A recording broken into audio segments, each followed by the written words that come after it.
Hi everyone, I'm Ashley Lee of the Los Angeles Times, and we're here at our photo and video studio at San Diego Comic-Con with the director and really the brain trust behind Scary Stories to Tell in the Dark. We have director André Ovredal as well as Guillermo del Toro. Thank you so much for coming. My pleasure. Okay. My pleasure. So for people who are watching and they're just big fans of yours and they have no idea what this upcoming project is for some reason, can you tell us about it? Well, it's based on stories that you can find on three amazing best-selling books over the last 3 decades, you know. Fathers, siblings, 3 generations have read them, and I was part of one generation. And, you know, this is not an anthology film. It's not a group of stories. It's one single story, but we take some of the episodes from those books and make them come to life. And it's a PG-13, very much like a young adult horror movie. It has very adult elements, but it has very young, a good heart. It has is more thrilling than anything else. Is, you know, there are 2 types of horror movies. The ones that leave sort of a mark in the soul, existential and this and that. And the other type, which we are, is like a roller coaster. Yeah. It's pretty interesting that you guys are going with the PG-13 rating versus important. R, especially in the horror landscape today, where sometimes people get pushed to do that hard R rating. Mm-hmm. How did you guys find that balance in still making it scary as appropriate? Well, the first thing is we wrote it thinking about sort of thematically. I think that you would come to care for the characters, making it an adventure, making it have human values, blah, blah. And we knew that we needed to find the right director. Mm-hmm. And Andre, I think, is one of the most elegant, tonally perfect directors working in the genre today. Mm-hmm. Was it tricky, Andre, when you're finishing up the film in post to make sure the scares still come across but still fit that rating? I mean, I never saw the rating as a problem. I mean, it's just about creating suspense, creating tension, creating really horror. Creepiness. Yeah, creepiness, making it really creepy and scary. And it doesn't really, that works within the PG-13 rating. A lot of classic horror movies have that rating. Mm-hmm. So I never saw it as a problem. Awesome. So you read these books when you were a teenager. What struck you so much about them that it's finally becoming a big screen movie? There's 2 things that stay with you. The illustrations by Stephen Gammell, mm-hmm. which are really, really creepy, beautiful. They never leave your brain. And the other is that Alvin Schwartz, who wrote the books, he manages to capture something that we think is easy, but it's actually really hard, which is to keep them with the simplicity of story that a campfire story has. Mm-hmm. They're almost like it needs to be very spare. And you need the tease, the scare, the giggle, and then the punchline in a horror movie, as much as you do in a comedy. And Alvin Schwartz did it perfectly, and I think we took care, and Andrew really shot them beautiful. The camera work, the layout of the scenes is so elegant and so creepy, and it builds to a really beautiful conclusion. And I think that was the thing that you remember from the books. Mm-hmm. Andre, what was the trickiest part about replicating that wonderful pacing on screen? I mean, it's balancing humor and horror which comes from the books and also character. And the character, yeah. And really engaging with the characters and setting them up and making you really fall in love with them on screen, and then putting them through horrific scenarios. And it was a very, it felt very natural. I mean, to create that movie, it was already set up in the books, the tone of it. And we didn't, this is very indicative. We didn't do any tricks. We didn't do any edits that we didn't like. The movie, I think we all envisioned it, always like a young adult. Cool. Like a young adult, the equivalent of a young adult novel, Mm-hmm. We said it has to have a good heart. And when we sent it out for the rating, it came out immediately with a PG-13. And yet it's creepy and it's scary and it's fun. Okay.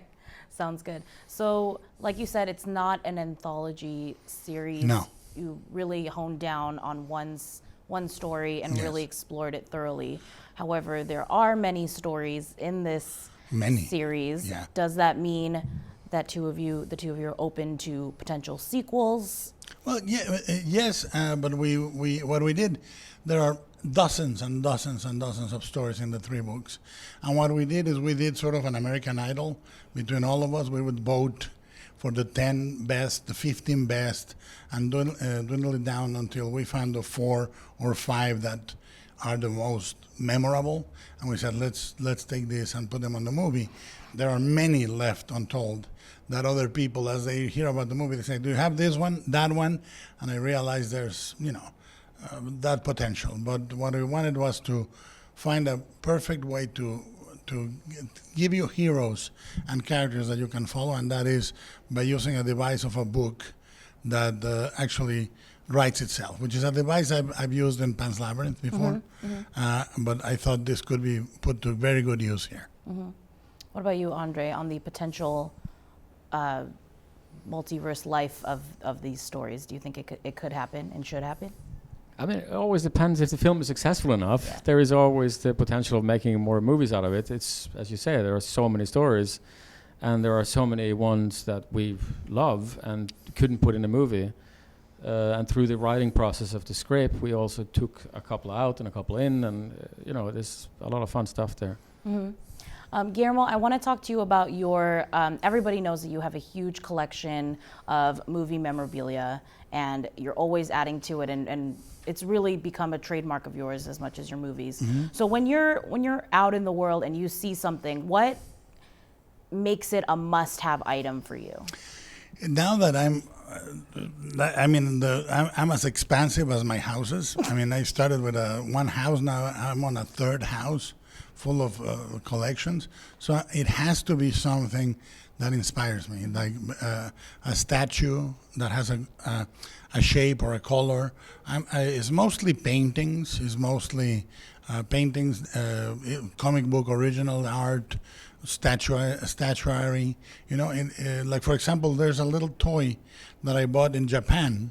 Tiny, a capsule toy is what they call them, and I love the way it solved a hinge, the toy, and I kept it for many years, and then I used that hinge on the shoulder of the toy to explain the designers of Hellboy 2, how to solve a joint on the Golden Army soldiers in the movie.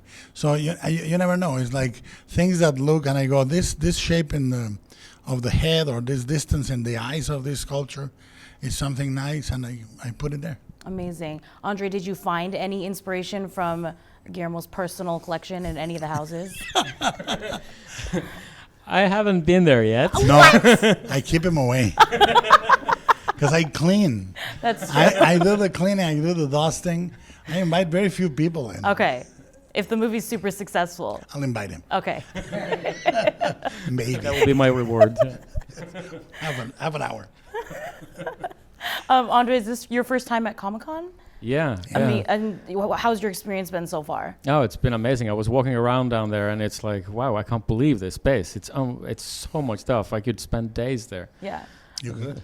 Yeah, I mean.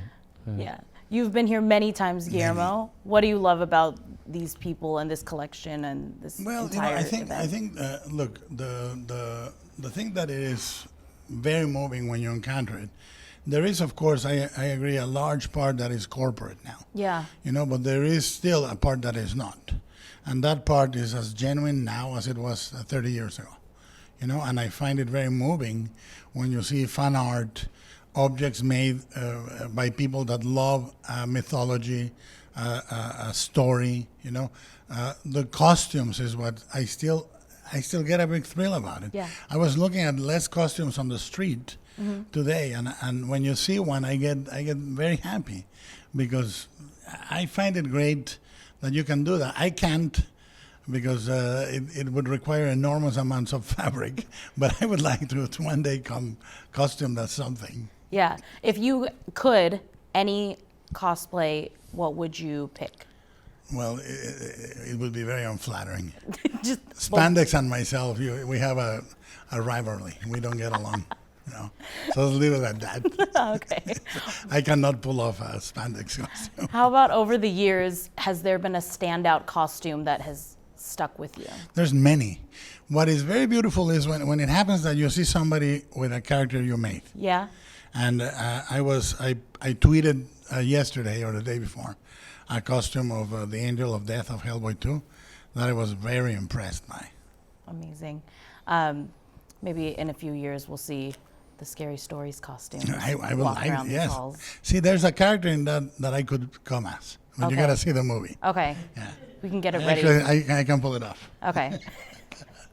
Can you pull it off, Andre? Do you think? Yeah, I think so. I guess. Yeah. Thank you so much for chatting. Very excited about the movie. Thanks. Thank you.